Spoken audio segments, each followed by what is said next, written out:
Thank you for calling Late Night Taco Delivery. If you are calling to place an order, unfortunately the store is closed due to the fact that we are about to record a podcast. We'll be closed for another half an hour-ish. If you're calling to listen to the show, congratulations, you are just in time. So kick back, relax, and enjoy.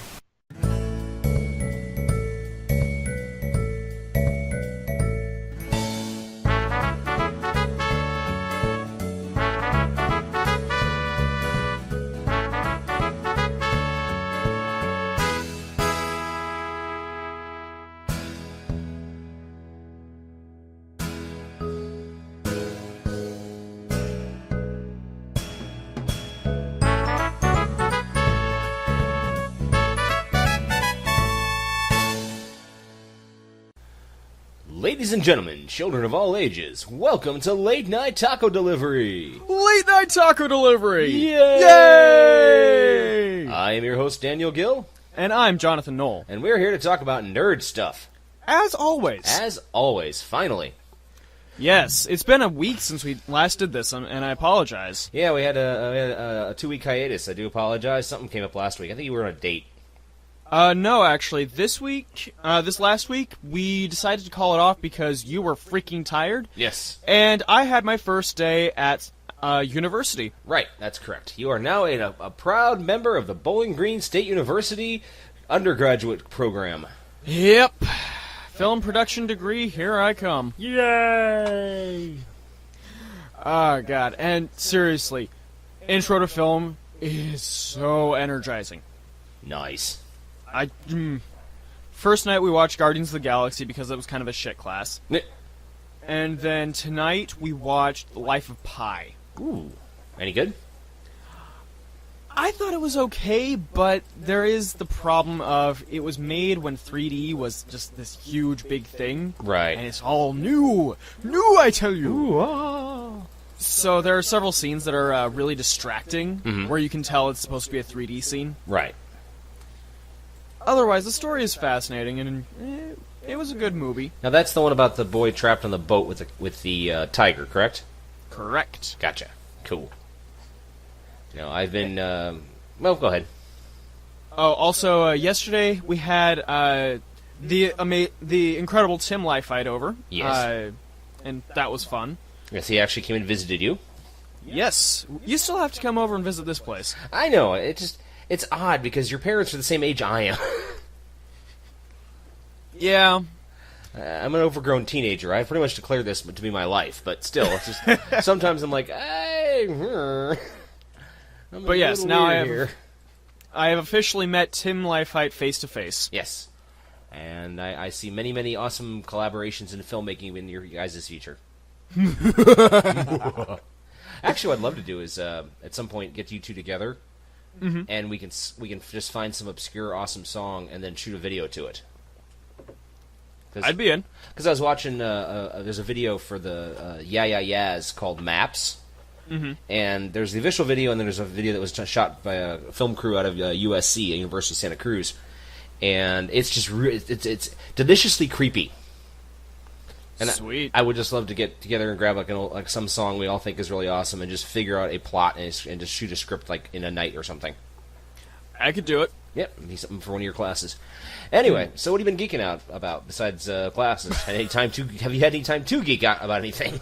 Well, I picked up a copy of The Dark Knight Returns from Grounds for Thought. Awesome. The graphic novel, you mean?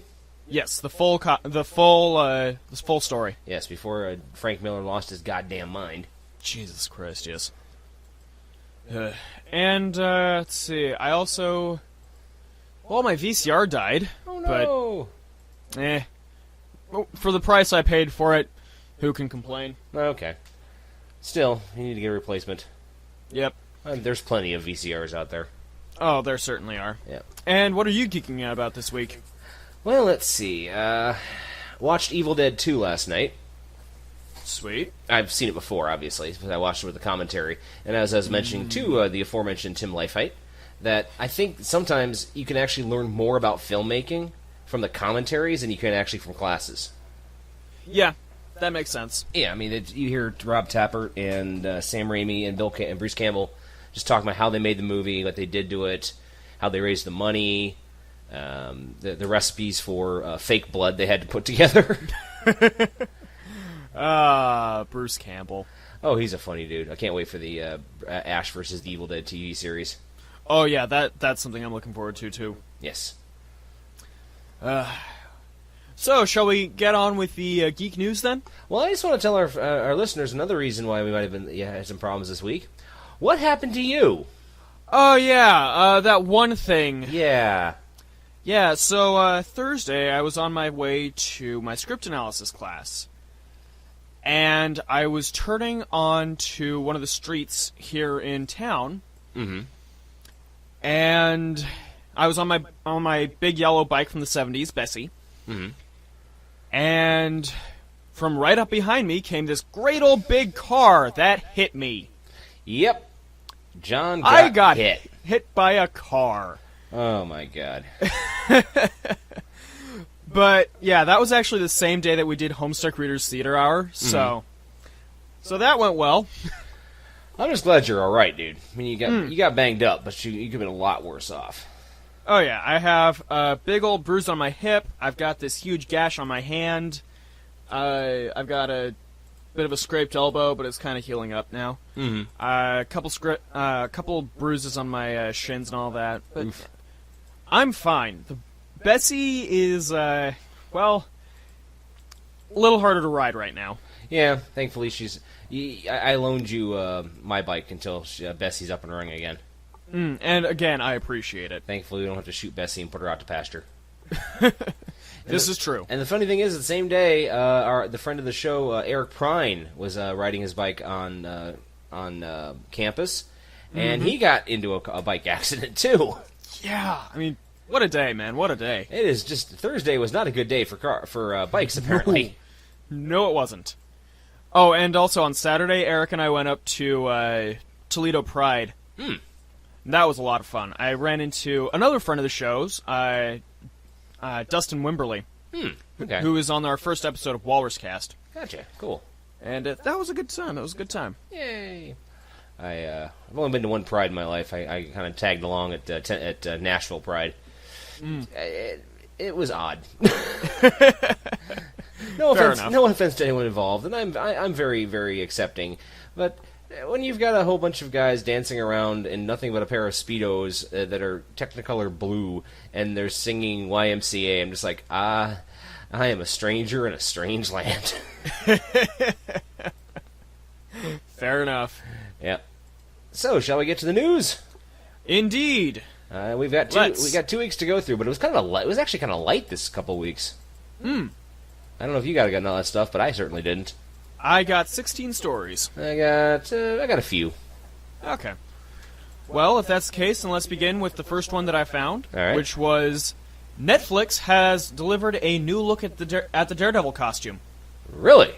Yes. I have not seen that yet. It's very pretty. Ooh, I'll have to look that up. It's maroon. It's got this cover for the nose, which I really, really like, and it's got that same ear thing configuration that Captain America's helmet has. Okay. It's an interesting design, and I like it. Plus, the horns look really neat. Okay, yeah, I see it right now. This looks quite nice. Oh, shut the hell up. Sorry, I hate when you open up a website and it has an auto start for a video. Oh, I hate that. I'm like, you fucking suck. Quit that. Actually, there were a couple of things on the news today. I had to, as soon as I opened them up, I had to go track through all the tabs and go, stop that right now. I know what you mean. Okay, let's see. For me, well, we're gonna go back in history for this one. Ooh. Has Hitler's ghost train been found? Oh, I heard about this. Yeah, 2 men claim to have found a legendary Nazi ghost train laden with gems, gold, and valuable art that disappeared at the close of World War II. According to local legends, the train literally vanished into a labyrinth of secret tunnels beneath the Owl Mountains in Poland as the German army fled from the Soviets in 1945. So basically what it was sort of like a treasure train. Yeah. And it was going to be sent off to be for safekeeping until the Nazis could rise to power again. But apparently, obviously, it never happened. But these 2 treasure hunters, they found it. And a lot of people are getting more and more convinced it does exist. but they're waiting on various legal situations and also security situations because it's believed that the train would be booby-trapped. Right. And that makes a lot of sense. Yes, and I'm just like, crap. So, I think it's quite awesome. Meanwhile, in England... So, Banksy. Yes. You probably heard about this one. Yes, I did. I love it. Banksy has created a theme park called Disneyland. Yes. And it's amazing. There's statues of what it would be like if Ariel were to be looking up at you in water from Little Mermaid. Mm-hmm. There's this, looks like a wreck of an old castle that you'd see in Disneyland. I mean, it's fantastic. Yeah. Hey, guys, really see, if you get a chance, I'll find a link and post it on the Radioactive Walrus Entertainment. That's what I'm going to try to do tonight, is actually post some of our news articles. So those of our loyal 12 listeners can actually figure out what the hell we're talking about. Also, I love the selfie hole. Yeah. That's perfect. Let's see here. Okay. Let's see. For me, we've got... George Miller reportedly directing Man of Steel 2. I heard about this. This actually makes me pretty excited. Yeah, Superman may get a little furious for his next solo film. Apparently, George Miller, who had such a success with the amazing Mad Max Fury Road earlier this year, is rumored to helm Man of Steel 2. The rumor comes from another Superman director of sorts, John Schnepp, who just released the documentary The Death of Superman Lives, What Happened.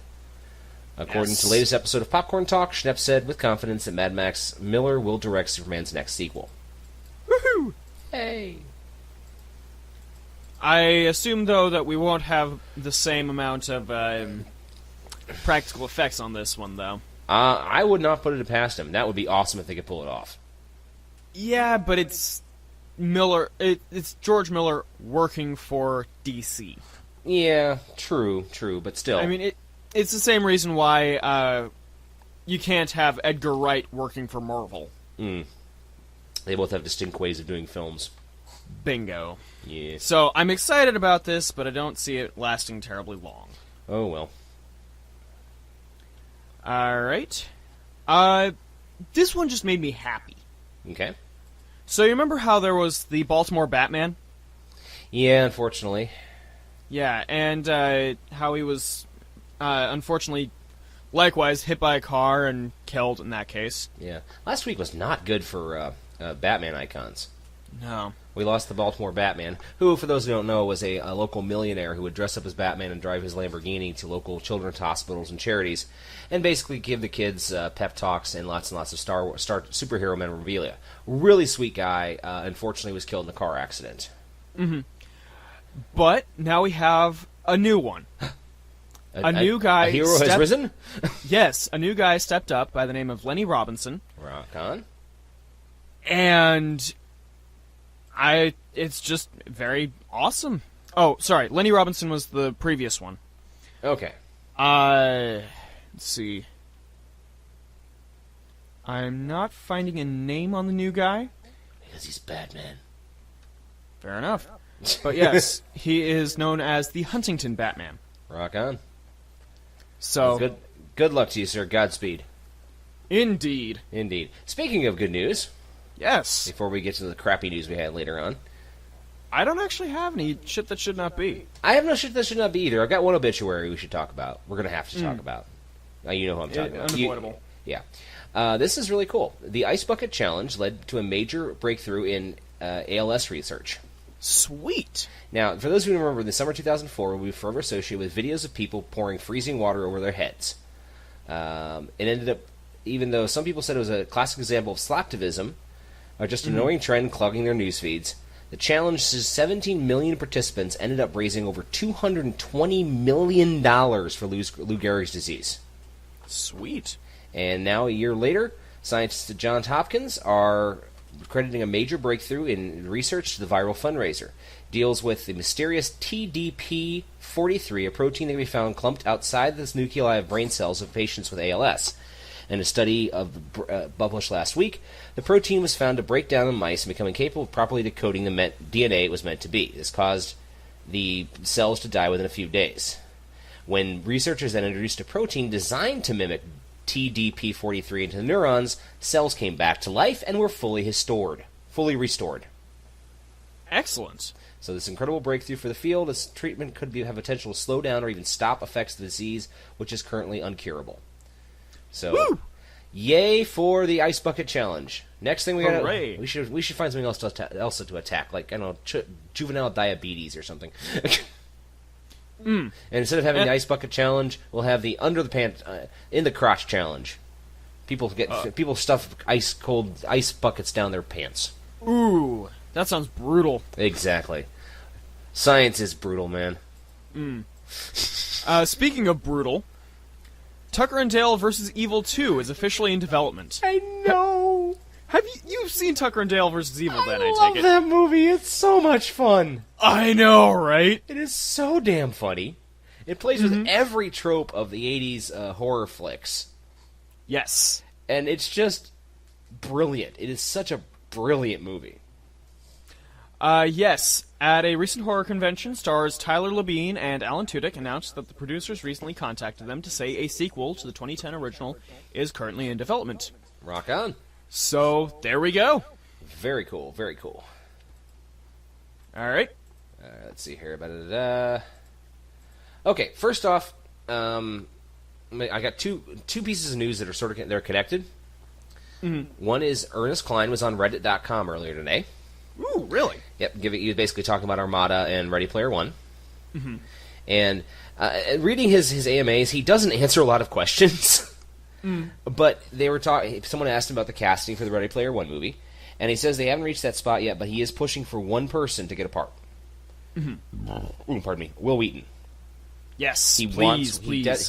Because Will Wheaton did such a good job on the audio novel of book? Ready Player One and Armada, and he's a very good friend of Ernest Cline. He's pushing very, very hard. He's going to fight. It's the only casting he's going to fight for. So I'm in. I still would love to see him as the young James Holliday, and maybe what's his name, Gene Wilder as the old Holliday. I think that could work well. But my second part of that is Ready Player One a reality?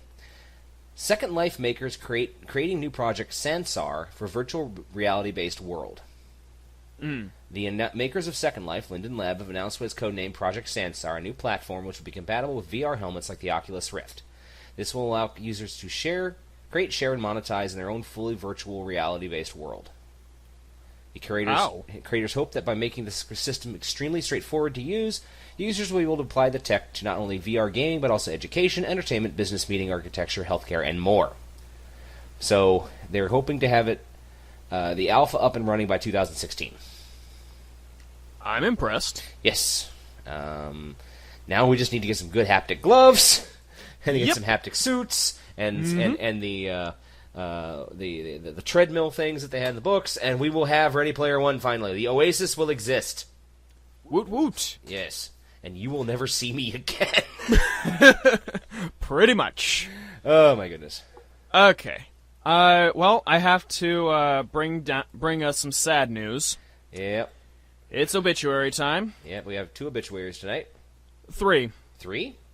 Yes, 3. Okay, you do the first. Last week, Aqua Teen Hunger Force ended. Oh. That's not really an obituary. I know, I'm messing with you. Jerk. But no, the show did end. It's pretty much the longest Adult Swim show on record, so... It's a very weird show. Yes.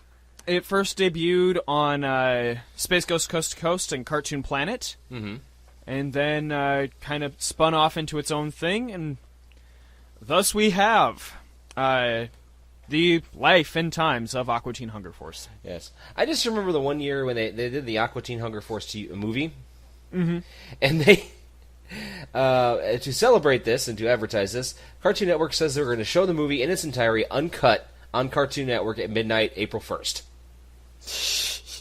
And they did. Oh, Christ.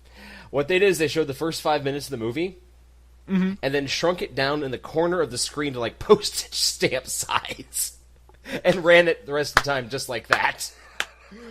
Oh, that's beautiful. It was brilliant. Oh, that's wonderful. I love it. Yeah. All right. Well, all right. Like you said, you had 2 obituaries. Which one do you want to do? Well, the problem is they're closer to me. They're both really big names. Well, I only really have one. Well, if that's the case, then I only have one that's really big. Well, Yvonne Craig passed away. I thought we covered that one last week. We did? Yeah, I was almost certain we did. We didn't have one last week, remember? I'm sorry, the week before last. Oh, maybe we did. Okay, never mind. All right. Well, I do actually have 2 obituaries, though. All right. And I'll give you this one. All right. Wesley... go ahead. Oh, go ahead. Wes Craven passed away. Yes. Wes Craven, 76 years old, died of brain cancer on Sunday. Was really very well known for his horror films. He was a horror maestro, as it were. Yes. Just to name a few: Last House on the Left, Nightmare on Elm Street, the Scream movies, The Hills Have Eyes, Serpent in the Rainbow. He did some really good, interesting stuff. I mean, yeah. Growing up in the 80s, you couldn't escape certain of his films, obviously. You couldn't escape Nightmare on Elm Street, which I saw at a sleepover with my band camp when I was like 14, 15 years old. It messed with me a bit. It still amuses me that you were in band. I was a drummer, man. Hey, that's fair. Yeah. Then there was A Serpent in the Rainbow, which that was really messed up. We touched a little bit about that on our Voodoo episode. But very scary film. Very much a lot of good jump scares in that. But one of my favorite movies of his was A New Nightmare. And that was one of the last Freddy Krueger films. Basically, the idea was it was a very, very meta film, if you can call it that. Okay. In that Heather Langenkamp and Wes Craven and Robert Englund all played themselves in the film, and Freddy was actually an ancient demon that Wes had accidentally trapped on the pages of a script. And no, it actually makes sense in the movie. Right. But as long as they kept making movies and kept that character alive, the demon could never escape. Right. But since they hadn't made a new Nightmare movie for a number of years, his power was growing, he was starting to break out, so they had to make a new film to stop him. And the design of Freddy went very much back to the original concept art for Freddy. Ooh. And a lot of the original actors showed up, like John Saxon and Heather Langenkamp's mom. And the funny thing is, they actually wanted to have Johnny Depp do a cameo, but they were afraid to ask him because he was such a big star by that point. And then Wes ran into Johnny at a party a couple of years later and told him this story. Told him as he just felt kind of weird asking. And Johnny's like, "I would have done it for nothing, dude. You started my career." Oh, I love it. Well, like I said, we have 2 obituaries tonight. Okay. Unfortunately, the latest gentleman to play Jean Valjean on Broadway recently died at the very young age of 21. Oh my God. Yes. Kyle Jean-Baptiste died last evening at the age of 21 after an accident at home, falling off his mother's fire escape. Aw. That's really sad. So, yeah. His castmates are devastated. Bring him peace. Sorry. His castmates are devastated, and yeah, it'll be a sad night at the Tonys, I guess. But yeah. Okay. Happy news. We got happy news. Happy news. Sorry about that. Okay. Are we finally getting an Iron Giant sequel? Really? Iron Giant is one of the greatest animated movies ever made. From its 50 art style to its believable characters and perfectly imperfect world, it was a hard movie not to hit right in the feels during. Well, as many Iron Giant films fans have prayed for years, there might be a sequel. Vin Diesel posted this on his Facebook recently. Quote, "Iron Giant is one of the greatest animated movies ever made. From its 50 art style to its believable characters and perfectly imperfect world, it was a hard movie not to hit right in the feels during. Well, as many Iron Giant films have fans have prayed for years, and there might be a sequel. Vin Diesel posted this on his Facebook recently. I have been very lucky to have played so many interesting characters. One of the first and one of my favorites is the Iron Giant. P.S. Don't be surprised when you hear WB announce the sequel. That was my really bad Vin Diesel, by the way. Oh, that's fair. I loved it. It's more like Christian Bale being Batman. There are a lot of good people in this city. I'm sorry, can you speak up? I said there are a lot of good people in this city. I can't hear, I can't understand what you're saying, seriously. There's the trigger. Anyway. Video game news. Ooh. So, you know Amiibo, right? Yeah. Yeah, it's kind of the Disney Infinity or Skylanders where Nintendo is concerned. Right. That's basically, everyone's getting into that now. Like, was it Lego Dimensions? Mm-hmm. The one that I'm always shut up and take my money about. Right, right. So, they're making Amiibo figures for all the Nintendo stuff, and the most expensive one has now been unveiled. Okay. The Mega Yarn Yoshi is now available for $40. Okay. Must be rather good-sized Amiibo. Yeah, it actually is. It looks like it's actually made of wool. And, yeah. Nice. Looks pretty neat. Very cool. Very cool. Let's see here. I have one piece of video game news, but it's rather amusing. The way it's written is rather amusing. Go for it. Lionsgate looking to make Borderlands movie with Avi Arad. Yes, the Spider-Man producer had to get booted off the Spider-Man series in order for Marvel deal to happen, who also brought us the Bratz movie, is now planning on taking a game most distinctive for its stylized animation and pointlessly making it live action. Lionsgate promises a bold, provocative, no-holds-barred motion picture phenomenon with the same in-your-face attitude that has made the series a blockbuster mega franchise. Okay, I know this is a completely audio show. Yeah. But the sound of silence that you are hearing is actually several long blinks. And a very confused expression on my face. Yeah. Because, the fuck? It also goes on to say, Avi Arad is continuing to produce some of Marvel films, such as the Spider-Man titles, along with the video game adaptations such as Uncharted and Ghost in the Shell. Yes, that groundbreaking video game, Ghost in the Shell. I've heard of it. Am I being overly cynical here? Just bash my brains out with the Statue of Liberty statue already. Please? More video game news, by the way. Okay. Metal Gear Solid 5, The Phantom Pain, has been released, and the reviews are surprisingly good. Yeah, I've got a phantom pain. It's in my back. It's whenever I turn the strange ways. Oh, it's horrible. Well... Sorry, these are the jokes, folks. I can't do much better. Yeah, it looks like it has to do with a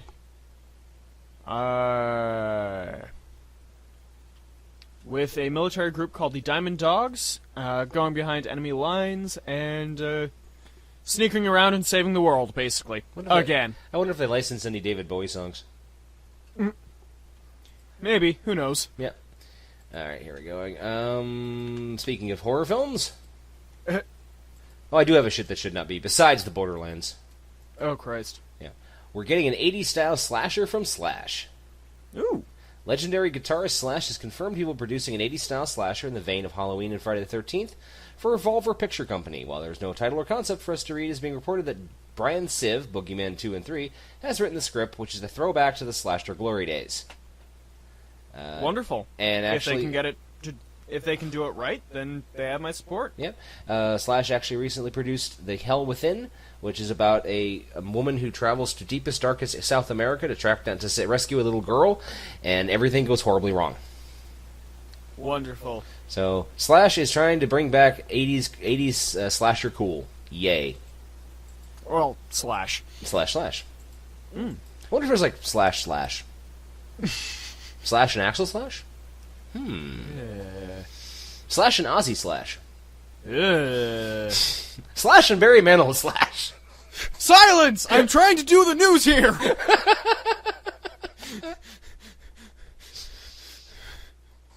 I apologize. We're getting a new Blackadder series, damn it! Yay! Yes, Tony Robinson has revealed that there's a new Blackadder series. The only holdout so far is Hugh Laurie. So, yeah. He's kind of a big actor. He's about to have a big star now, so. But yeah, Atkinson is back. Tony Robinson is back. It's looking like it will do okay. Very So, cool. I'm looking forward to it. Yay! All right, let's see here.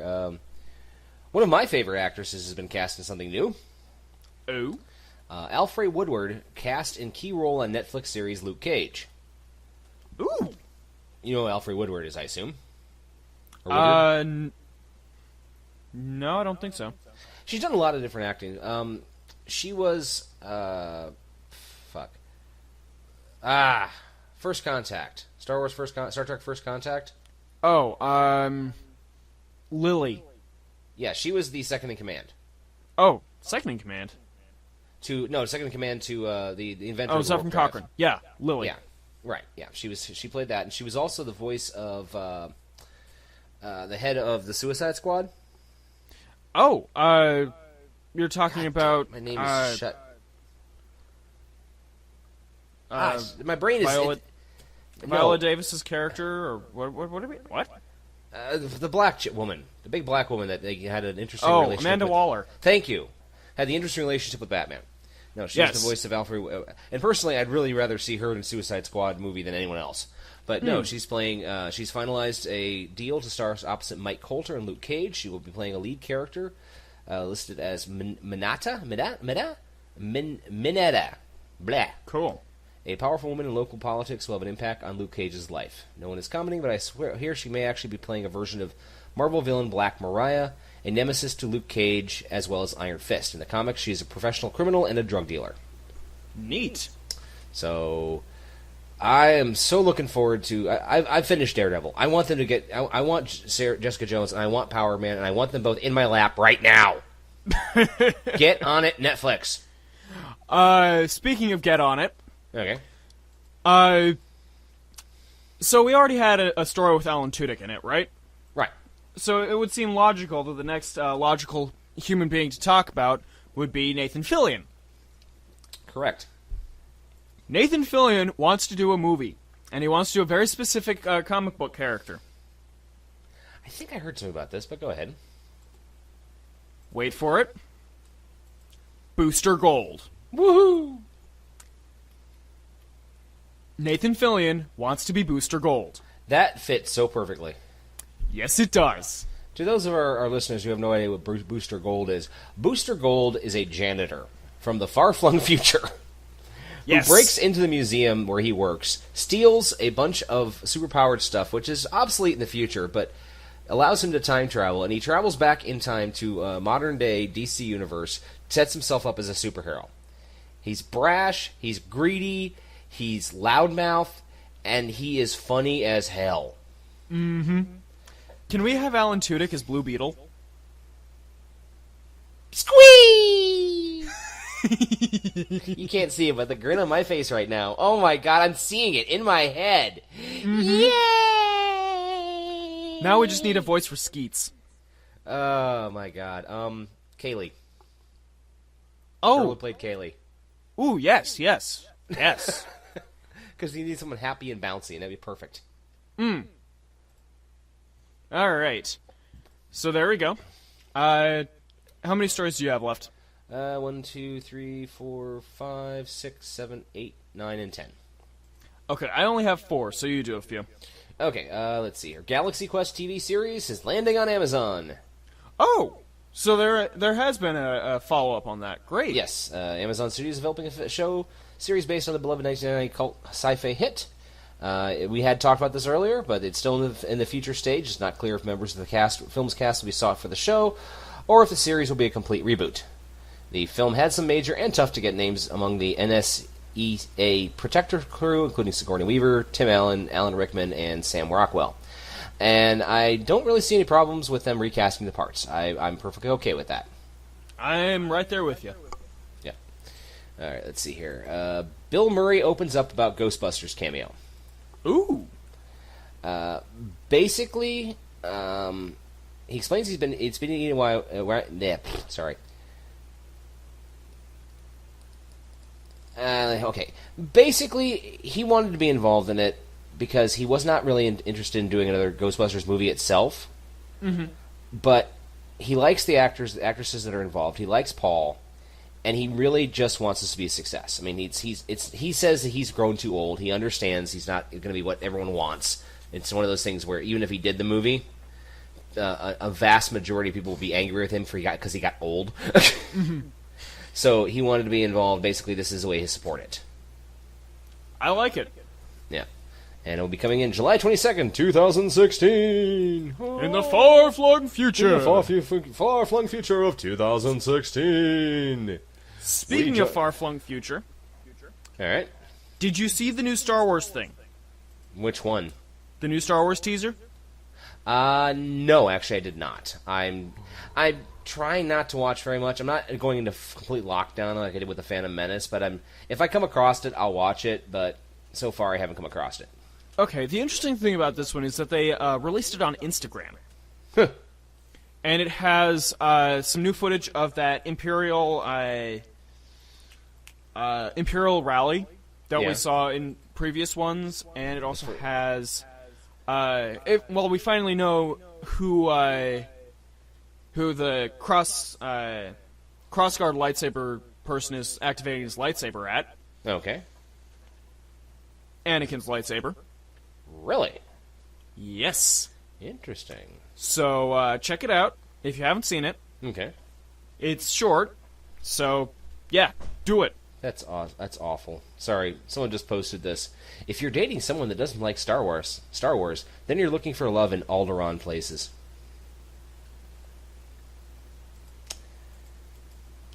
Goodbye. All right, I got, let's see here, 3 pieces of comic book news and 1 fantasy news.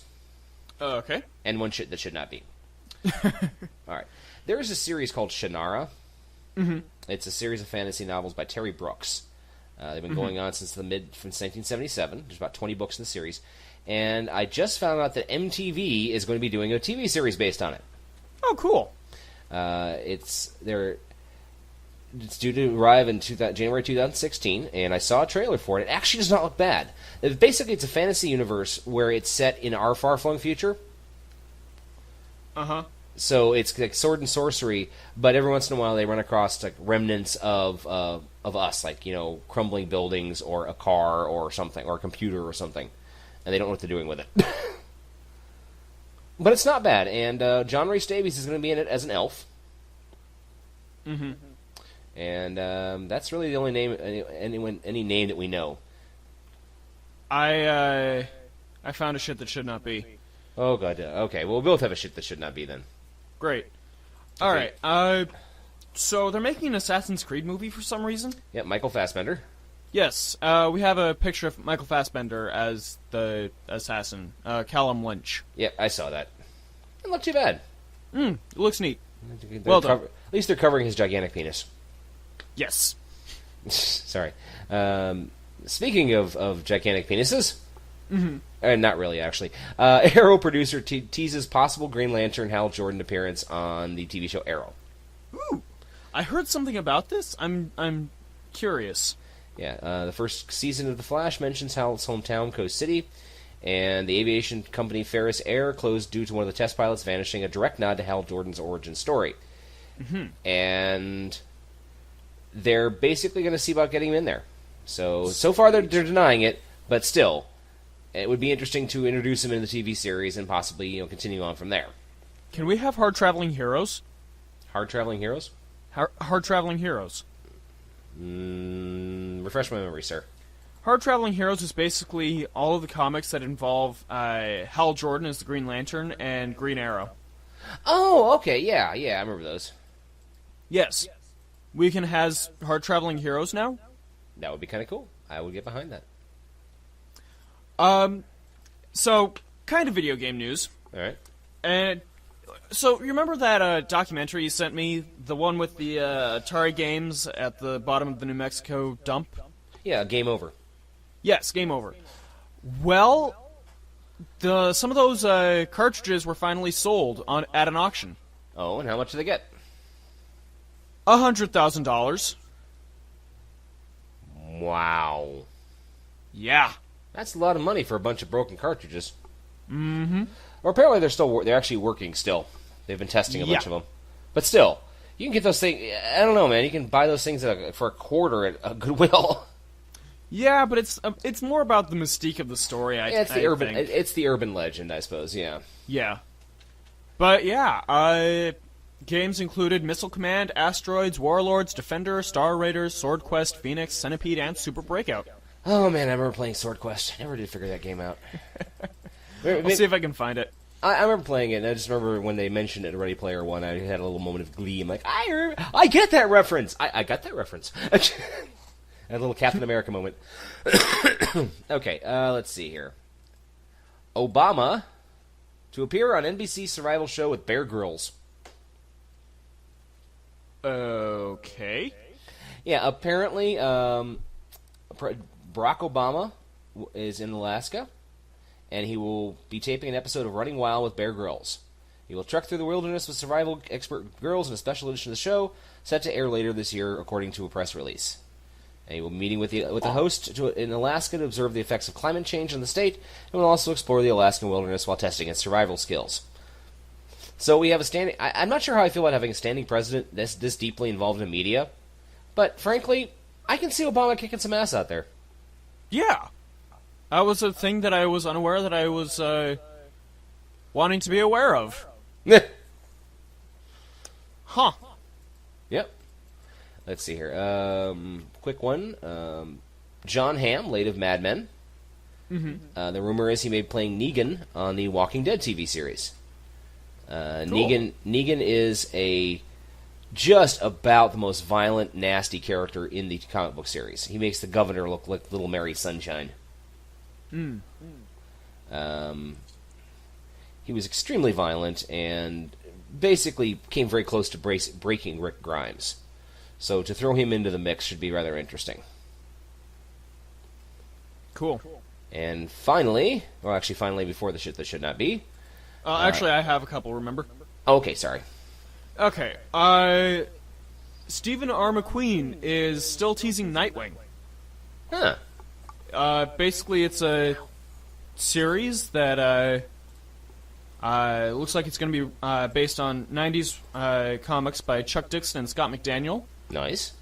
And, he's really wanting to make it. Cool. Well, I'd like to see a Nightwing character. I always liked him. Exactly. It's sort of like that Birds of Prey show they had in the early 2000s. Yeah, I have that on DVD, actually. I liked the idea of having Batman as a character not involved, but he's sort of like, he's an omnipresence. Mm-hmm. And Nightwing can be the same way. I mean, he's always been living under the shadow of Bruce Wayne / Batman. So he's moving out on his own, moving into Bloodhaven. And, yes. They can have some cameos with Batman. I'm not saying they can have, Ben Affleck involved, but, get someone in the suit or just have him do a flyover or something. That'd be awesome. Yep, I think it'd be cool. And, did you hear about this little movie called We Are Your Friends? No. Okay, that would explain it. Okay. Because Zac Efron's latest movie has the third worst opening of all time. Wow. Yep. How much money did it not make? It opened to $1.8 million. That's not good. No, it's not. Though there are movies that have had a lot worse openings than that.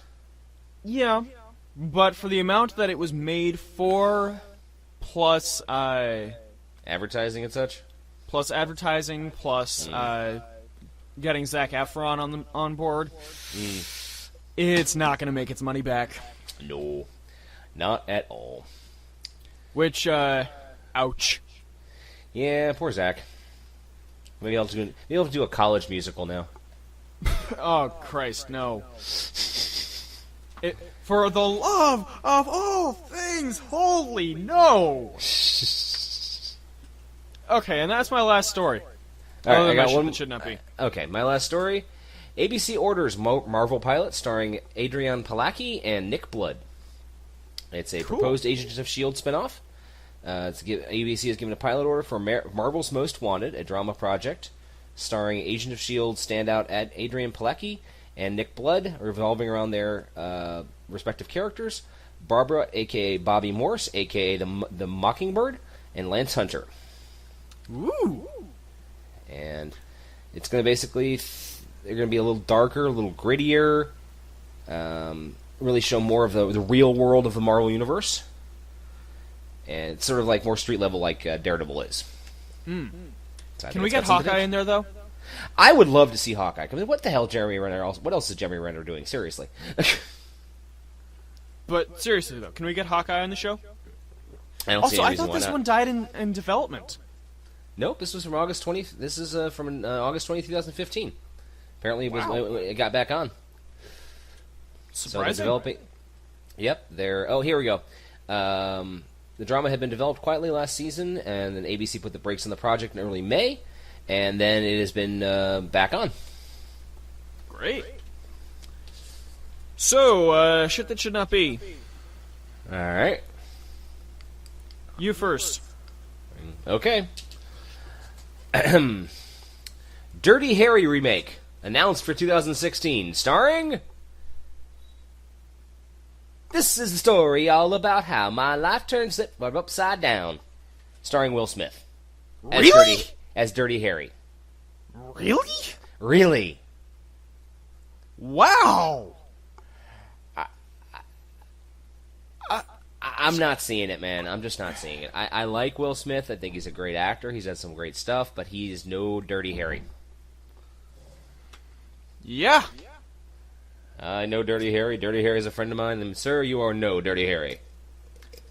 Well, I'm glad I let you go first, because, gentlemen, start your drinking. Oh, dear. 50 Shades sequel officially has a director. Well, has officially offered a director. I have no booze in the house. James Foley has been officially offered the job to direct 50 Shades of Grey, the sequel. 50 Shades Darker is the actual one. 50 Shades. Shade Darker. 50 Shades Lighter! 50 Shades. The comedy! Watch this wacky sitcom where two people live together without a safe word. That actually has a... More potential? Yes! I'd like to see that on television! I told you to stop leaving your handcuffs in the freezer. We'll be back right after these commercial messages from Astroglide. Oh, God. Oh, God. But, yeah. 50 Shades sequel, really? Well, I knew it was going to happen because the fucking movie made a lot of money. Yeah. But I think both actors, the lead actor and lead actress, said we do not want to be involved in this movie again. Yeah, the original director said, "Fuck you! I want nothing to do with this author again." Yeah, but when money speaks, people listen. Speaks. Yeah. Easily one of my favorite Lex Luthor quotes. Yep. But goddamn, just goddamn. So, let's go to a happier time. A time before... It's time for Animaniacs. Doodle-doo.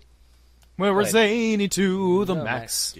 So just sit back and relax. You'll laugh till you'll collapse. We're Animaniacs. Okay, yes, we both know the song. That show actually premiered before you were even born. Yep. And I remember it very well, actually. We still have tapes from back in those days. Yeah, I used to. It started in '93, about the time I started college. and I would actually watch it in the afternoons. Yes, I guess we didn't really introduce it well. Our topic this week is Animaniacs. All right, back to the show. With some Tiny Toons thrown in. Yes, basically, Animaniacs was the brainchild of a bunch of folks who were working on Tiny Toons. Basically, Tiny Toons split into two things that I really, really love. Animaniacs and Batman the Animated Series. Strangely enough, yes. Yes. Well, Batman Animated Series. Well, actually, Paul Dini and Bruce Timm got started there. It's indeed true. Well, not started there, but they honed their craft there, because I think Bruce Timm started working on, like, Masters of the Universe. And you can actually see hints of the Tiny Toons in very early episodes of Batman as well. Especially episodes like Christmas with the Joker. Yes. Very strange stuff. Yes. But that's not what we're here to talk about. We're here to talk about Animaniacs. Yes, Animaniacs. Where we join the adventures of the Warner Brothers and their Warner sister Dot. Yes. And go for it. It was a strange show. It was awesome. Yes. It was an ensemble show because it had the Warner Brothers and the Warner sister, but it also had secondary characters like Pinky and the Brain, who went on to Which went on to have a very long-running TV show as well. Right. Slappy the Squirrel, who was a character who was actually, the idea was she was a 1930s cartoon star who had retired. You know, she'd gotten old. And she was grumpy and great, and she was voiced by the immortal Sherry Stoner, who is a cartoon writer in her own right. And just as an aside, was the body reference for Ariel and Belle from Disney. Really? Yes, so looks like Ariel, sounds like Slappy the Squirrel. Wow. Can you imagine how weird sex would be? Yeah. Just like seeing her, and she's like, you feel gorgeous in bed. She's like, all right, get in here. God, I need brain bleach. Other characters include the Goodfeathers, which are very easily a take on the Goodfellas.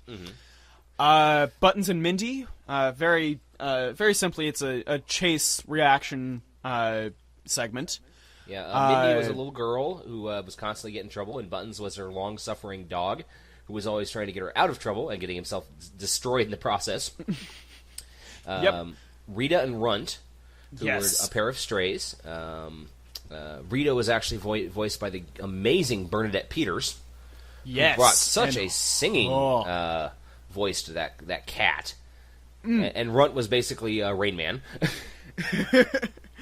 Easily my favorite short with them is Les Miserables. Oh, that was a man. My name is Jon. Because Runt, when I went to go and see Les Miserables, I actually saw it in the theater, I couldn't get the parody lyrics out of my head. Hello? Sir? Oh, Christ. Houston, we have a problem. I've gone offline. Hello? Hey! Hey, still with me? Yeah, you died. Yeah, it said there's a problem with our interconnection. So, we pick up from, we went and saw Les Miserables, I'm assuming? You died again. Crap! Hello again? Yeah. Hello again. Sorry about that. Yeah, no problem. Is everything alright? Yeah, just connection problems, apparently. Huh. Alright. That's never happened before. Anyway, we're talking about Rita and Runt. Yes. Basically, when I went to go and see Les Miserables in the theater, because I did that, yeah, I just couldn't get the lyrics to Les Miserables out of my head. My name is Runt. Val Runt. Runt. Definitely. Definitely. Yeah. Well, basically, one of the things I thought was kind of funny was originally the Warner Brothers and the Warner sister were based on Tom Rieger's kids. He has 3 boys. I can see it. Tom Rieger is the creator, and he originally created them as ducks. What?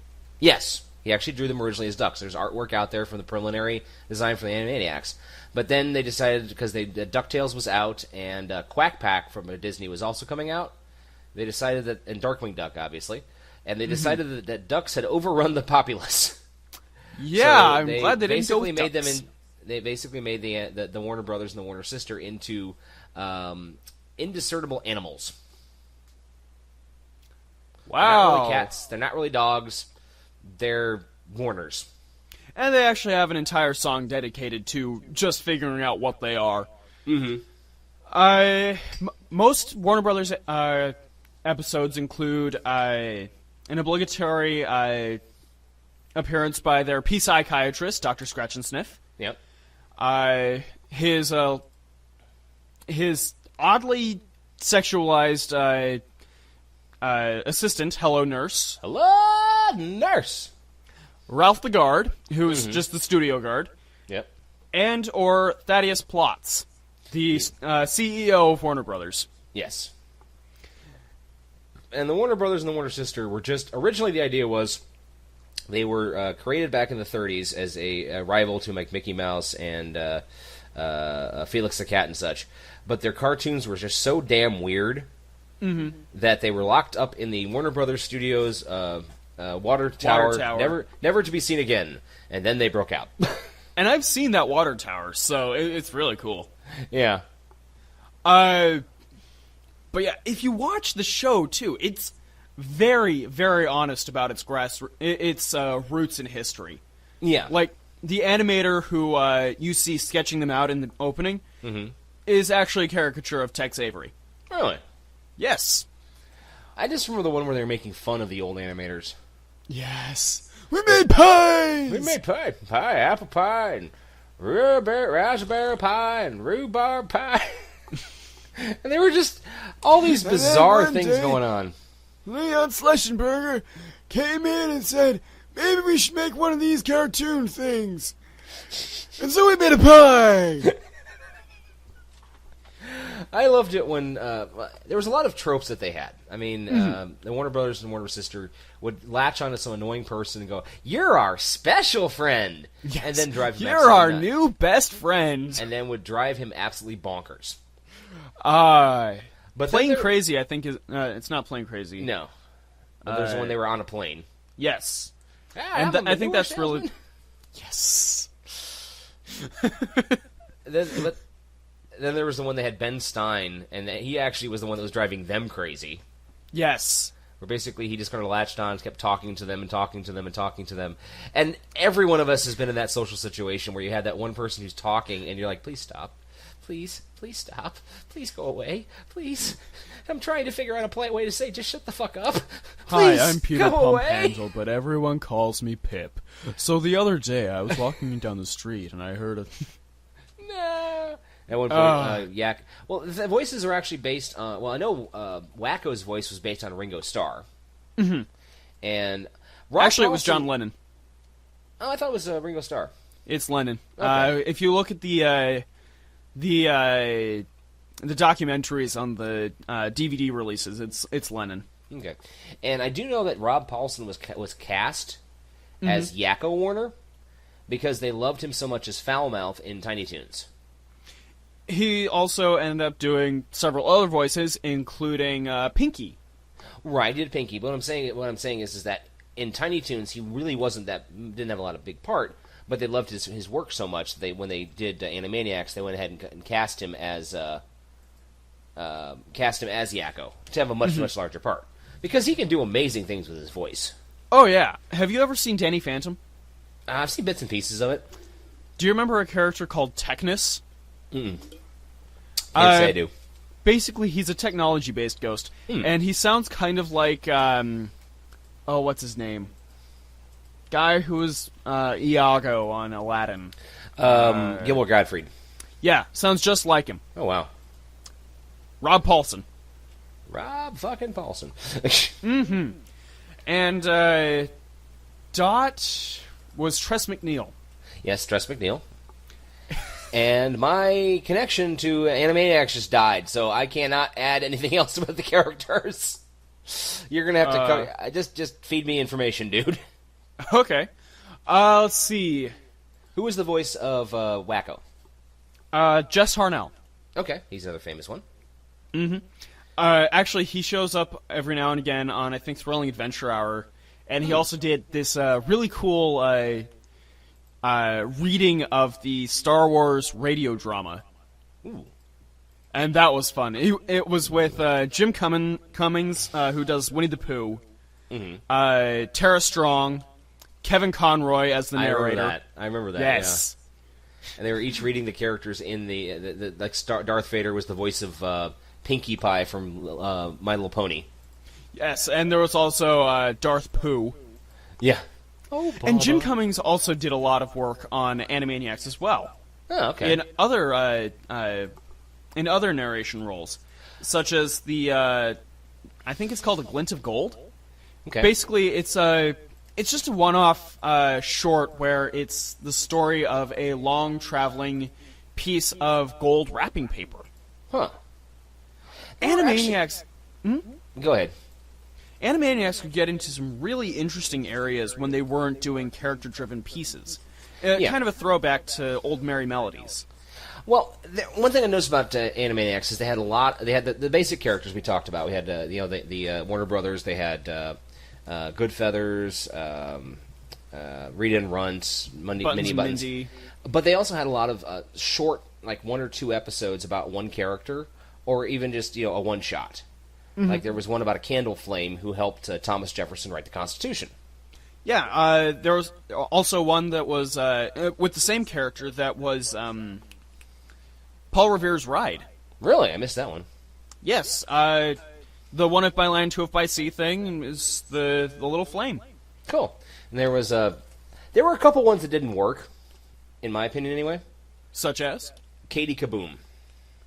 Yeah. Katie Kaboom was a typical teenager who would fly off the handle about the smallest things, like she couldn't get to drive to the mall, or she couldn't use the phone or something. But she gets a pimple just before a date, or right. She would literally explode, and her family would run around trying to calm her down. But like the house would explode, the local a giant mushroom cloud would appear, and she would literally turn into a monster. Yeah, it didn't work in my opinion. It was just way too over the top. I liked it. The one that I think didn't work as well, which is kind of obvious why it didn't work, is Minerva Mink. See, I can see why she didn't work, because she was way too sexual. Exactly. And it was very much a one-note character. She's very much a prima donna, very much, superficial. Though I will admit that she being a part of the furry fandom during that time was really fun. Note the sarcasm in my voice. There was so much Rule 34 of Minerva Mink at the time. Holy shit. Okay. Didn't need that in my head. Oh, it gets worse. God damn it, because gets of this worse. show. Yes, I do this show every week, and you learn something about your co-host every time.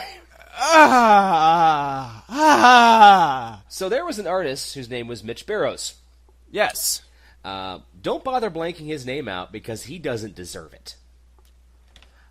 He was obsessed with Minerva Mink. Up to and including the point where he had, he would draw rather interesting pictures of her and claimed that he was married to her. Whoa. A couple of Warner Brothers animators actually came to a convention in California, saw this, thought it was ridiculous, and actually drew an official piece of Minerva Mink picture going, Mitch who? At one point, there was a quote-unquote wedding between Mitch and a fursuiter who was dressed as Minerva Mink. Yeah, I've seen the video. It's about as pathetic as you can imagine. Set the fast forward machine till about 2 years ago. No. Oh, God, no. Motherfucker got busted for having pedophilia on his computer. Yeah. He's now a guest of the federal penitentiary system, and will be for at least another 10 years. And people wonder why I got out of the furry fandom. He's not the only one this happened to either. There's been another couple furries too. So yeah, Minerva Mink, bad idea. Yeah, almost as bad as Lola Bunny. Yeah. She just never set anything naturally, I guess. Mm-hmm. Though there were some great times that the Animaniacs managed to pull off what 1930s cartoons do and like slip a bunch of innuendo in. Mm-hmm. And one of my personal favorites was Fingerprints. Yes. The Warner Brothers and Warner Brothers' sister were trying to solve a mystery, so Yakko sends Dot off to find fingerprints. And she's like, I found Prince! And she's holding a caricature of Prince. No, I said fingerprints! I don't think so, and tosses him over the boat. It was one of those so fast, you're like, wait, what did she just say? Exactly. Or another one where they found cartoons in, let's see, earlier today, Wacko Warner complained about an earache. We examined him and found a cartoon in his ear. Yes. Later on, he complained about a stomach ache. We looked in his stomach and found a cartoon. Wacko, do you have anything to say? My bottom hurts. Good night, everybody. Exactly. One of my favorites where that's concerned is Potty Emergency. I've got a potty emergency! Well, not only because it very blatantly references Mystery Science Theater 3000. Yes, that's the to the point. Well, to the point where it actually says MST3K over a window. Doesn't like Joel and the Bots appear in the corner at one point?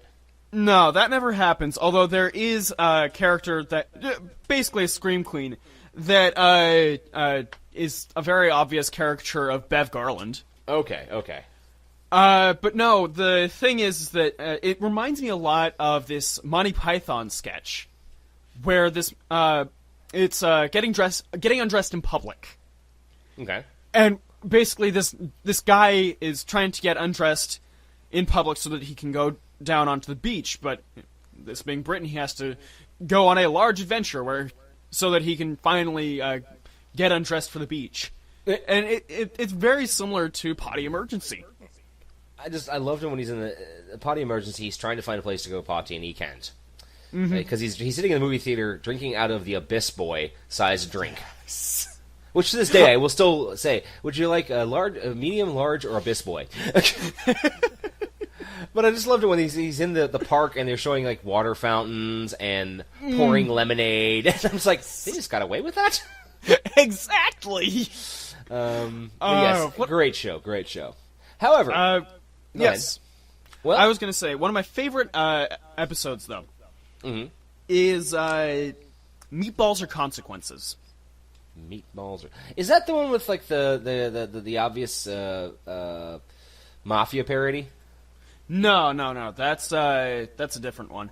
Okay. Meatballs or Consequences is basically Wacko is in a meatball eating contest.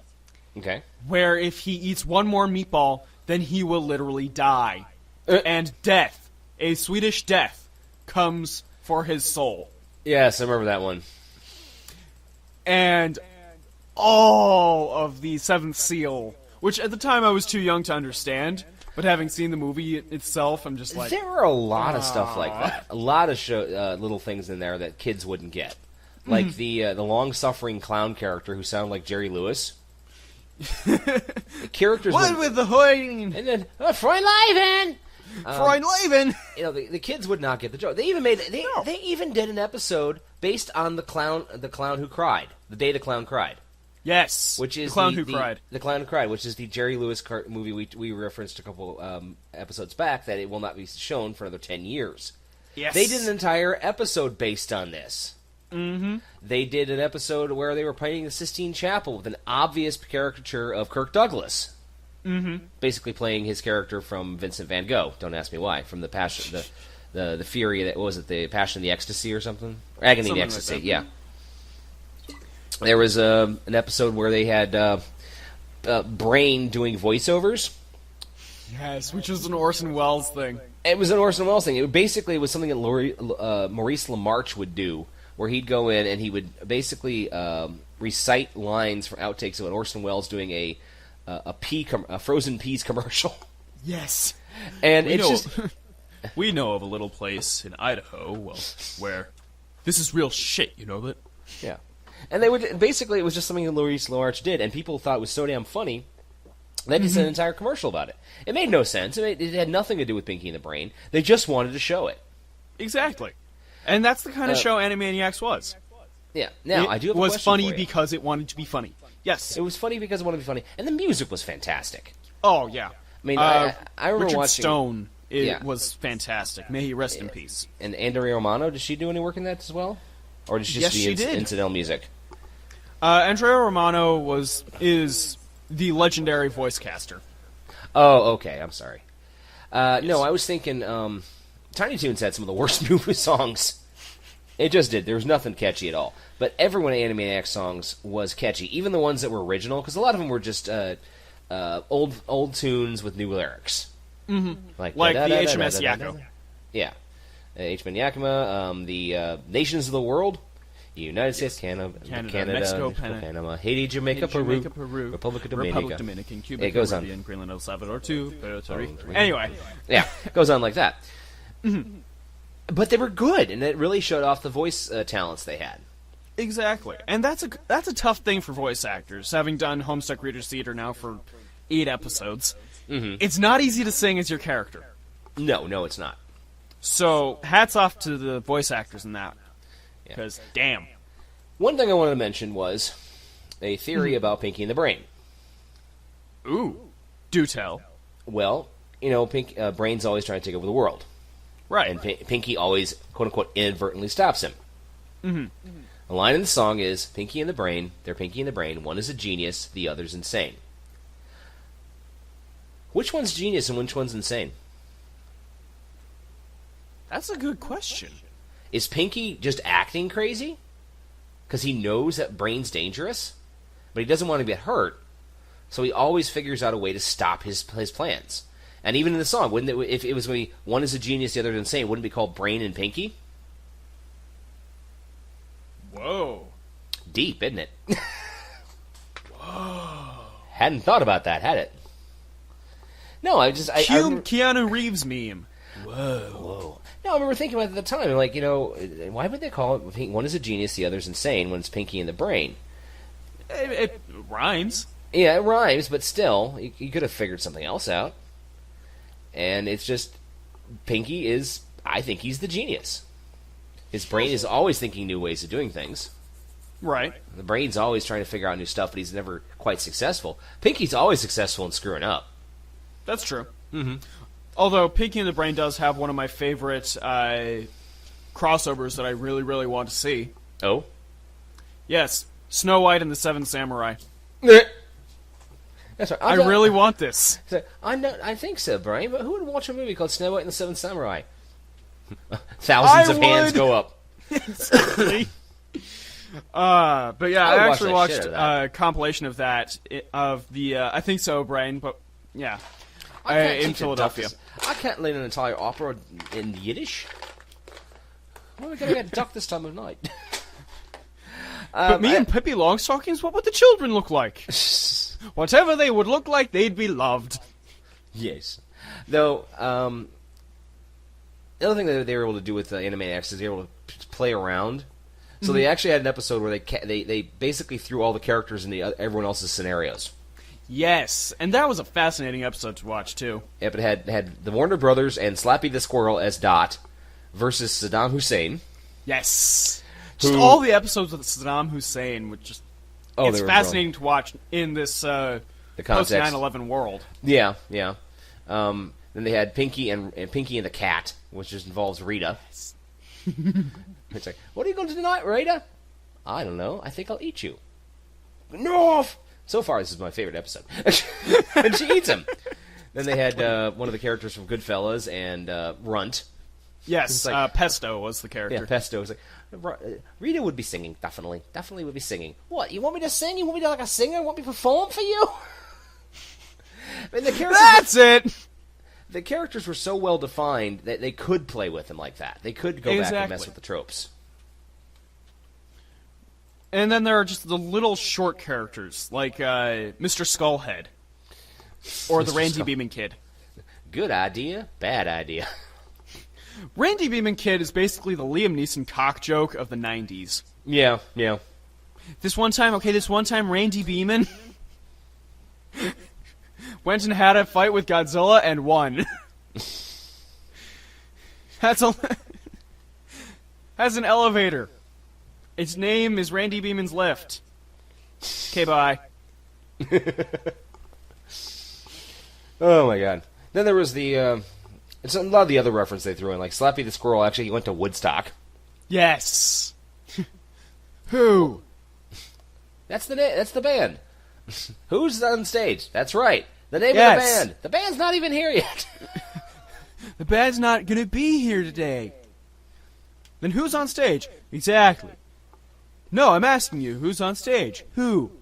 No, the name of the group. Who? The band on the stage. Who? Who? Okay, Costello.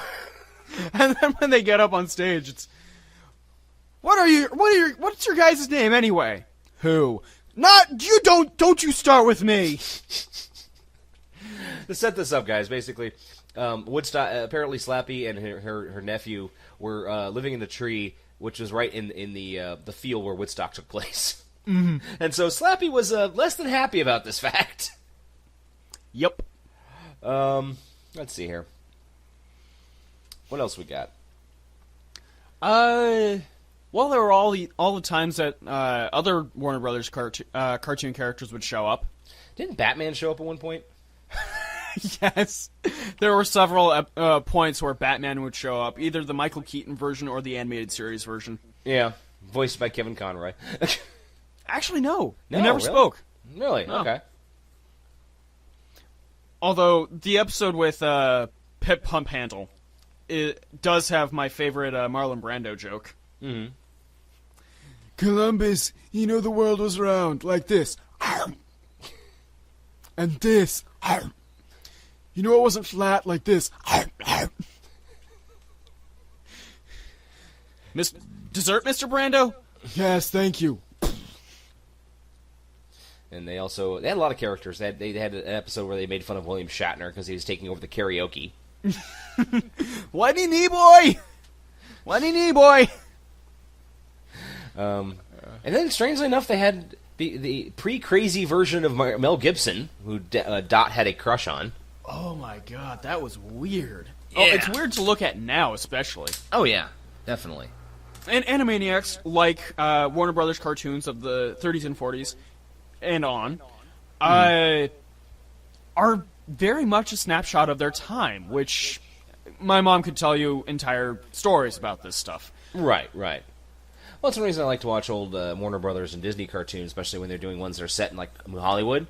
Mm-hmm. Is you see a lot of caricatures for actors that no one knows anymore. Mm-hmm.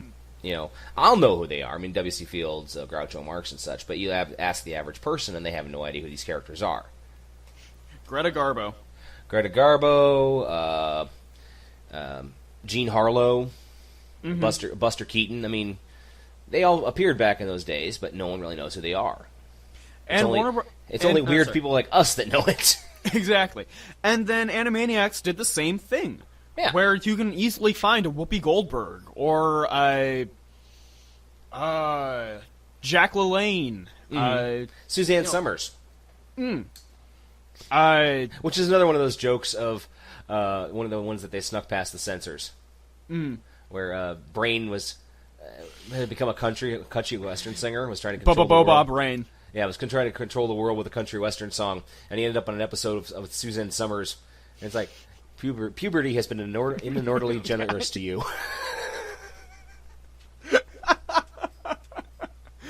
The Thigh Monster. Incredibly cool stuff. Mm-hmm. It was a great show. It really just don't have anything like that anymore. It's true, they don't. Well, the variety show has kind of gone the way of the dinosaur. Yeah. It's the same reason why we don't have an honest-to-God Muppet show. Mm.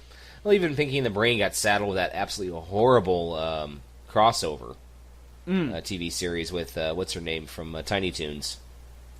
Oh, Elmira? Yeah. There was like an Elmira episode. There was like one season where they were Elmira's pet. And it was just... Man, it was like a cinder block attached to a chain. There was no way they could pull that one up. Yep. It was just bad. It was flat bad. I still have yet to see the other project that came out of this Steven Spielberg production thing. Oh, what's because that? that's where Animaniacs and Tiny Toons came from, is Steven Spielberg. Right. But the other one in this series that I haven't seen is Freakazoid. You haven't seen Freakazoid? I have not seen Freakazoid. That didn't enter my Matrix ever. Oh my god. Okay, it was not as funny as Animaniacs, but it was one of the most bizarre and hilarious shows I've ever seen in my life. Well, at that point, I had kind of moved on to Batman the Animated Series, and especially Batman Beyond. Yeah, okay. So Freakazoid wasn't my thing. I think you really should track down some episodes.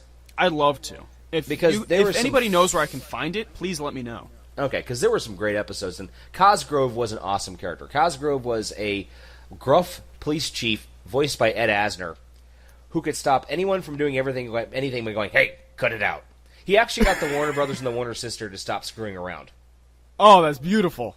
They're like doing something. He's like, "Hey, cut it out," and they stop, and it's like, "Eek." But Freakazoid was another one. Basically, it was about a computer nerd who got messed up and transferred in the internet, and it came back out as a superhero named Freakazoid. Now, apparently, it was created by Paul Dini, either Paul Dini or Bruce Timm. I can't remember which one it was. I think it was Bruce Timm. Bruce Timm. And the original idea was much darker. It was much more serious. It was much more like Batman. But apparently the other producers turned it around and made it funny. Because they already had Batman. That was already the serious cartoon. They needed another funny cartoon. And exactly. It mostly worked, but it was much more surreal comedy.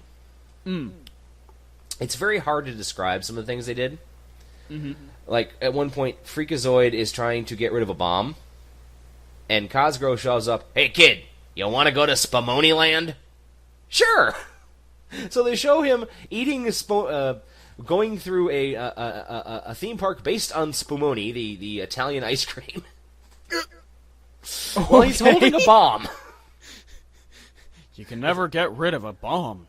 He's like, hey, what? Can you get... Hey, kid, don't eat your Spumoni so fast. Your stomach will get all irpy. Ed Asner was perfect in the role. He was just absolutely funny as hell. Then there was some of the bad guys they had. Can't remember the character's name, but he had Freakazoid had an arch nemesis voiced by Ricardo Montalban. Awesome. Who at one point shouted the immortal line, "I am not Dewey! You are Dewey!" I just realized something. What? It's kind of only marginally related, but you know the end of Dark Knight Rises with the bomb? Okay. That very easily could be a reference to the 60s Batman series with the "some days you just can't get rid of a bomb." I can see Jesus that. Christ, Brain! What the hell? Are you pondering what I'm pondering? Oh, I think so, Brain. But who in their right mind would watch Dark Knight Rises again? Don't come near me, Pinky. Sorry. Haha. You are dead. Sorry. Still got a mosquito problem. Let's see here. No, Freakazoid was really good. It just didn't last very long. And there were a couple other ones that came out of that time period, I think. Freakazoid. Sorry. I can't remember. Actually, I don't remember any other shows. What else came out after that? Yeah, there was Animaniacs, Pinky and the Brain, Tiny Toon Adventures, and I think that Freakazoid was the last one. Yeah, I think you're right. What about his animation? Well, I think after that they started, Hysteria. They had Tasmania. Right. And Hysteria, which was a very strange one I never actually saw.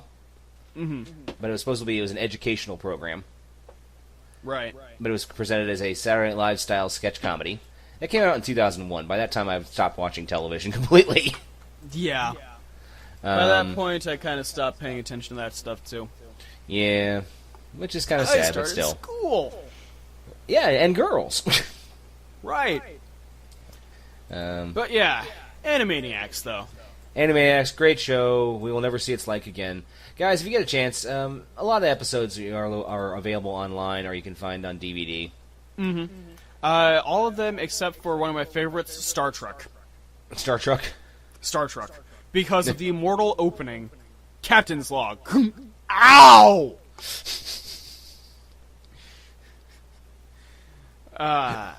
Because I always wanted that to happen to William Shatner at the beginning of some episode. After seeing that, I'm just like, Captain's log, clunk, ow! That just reminds me of a really bad joke from when I was in grade school. What did Spock see when he looked? What did Spock see when he looked in Kirk's toilet? The captain's log. These are the jokes we had back then, man. I'm sorry.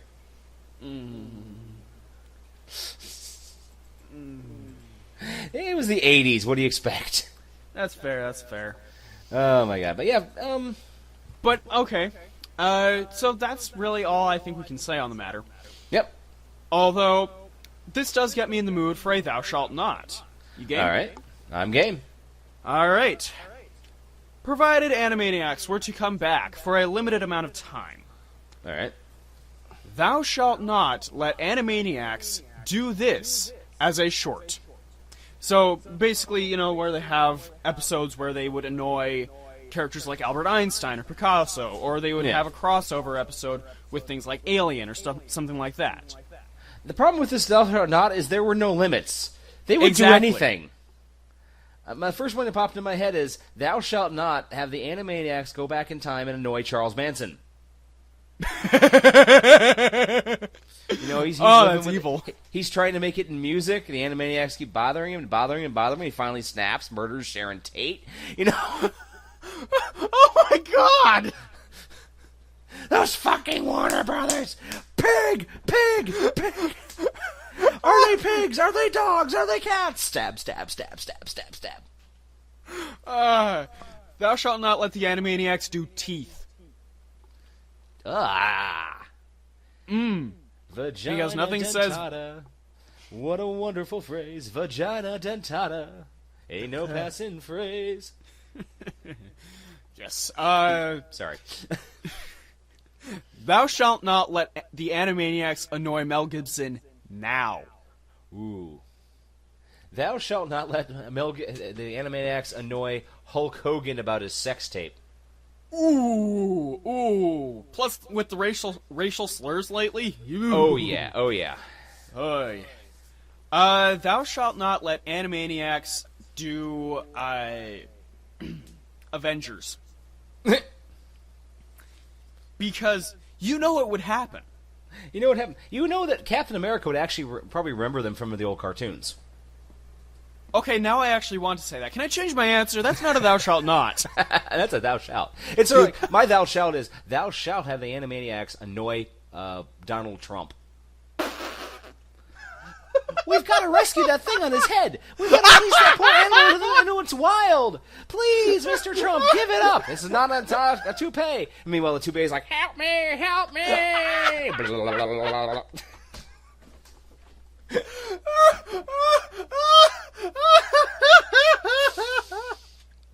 Thou shalt let the Animaniacs annoy Adam Sandler. Oh, please, can't they? Please. Adam, when did you stop becoming funny? How are you talking about? I'm always funny. Have you seen Pixels? Thou shalt let Animaniacs annoy Uwe Boll. Oh God, take my fucking money. And, you know, for good measure, Michael Bay. Oh God, Animaniacs annoy Kanye West. I'm the greatest! Dude, you keep using that word. I'm not sure it means what you think it means. Oh, God! Oh, Kanye, I'm gonna let you finish, but Ice Cube had the best rap album of all time. Of all time! Well, this Thou Shalt Not went downhill, didn't it? No, this is went perfect. Wonderful.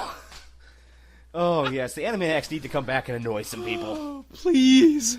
Please. Oh, God. Thou shalt not let Animaniacs do a Homestuck episode. Oh, God. Because that would just be weird. That would be very weird. Also, I kind of want to see Carcat start swearing at those characters. Thou shalt let the Animaniacs pick on Disney for all the goddamn remakes.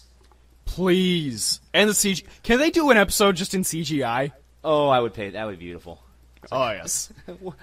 Yakko, I feel weird. Something's wrong. What's wrong with my bottom? It's three-dimensional. Yakko, help!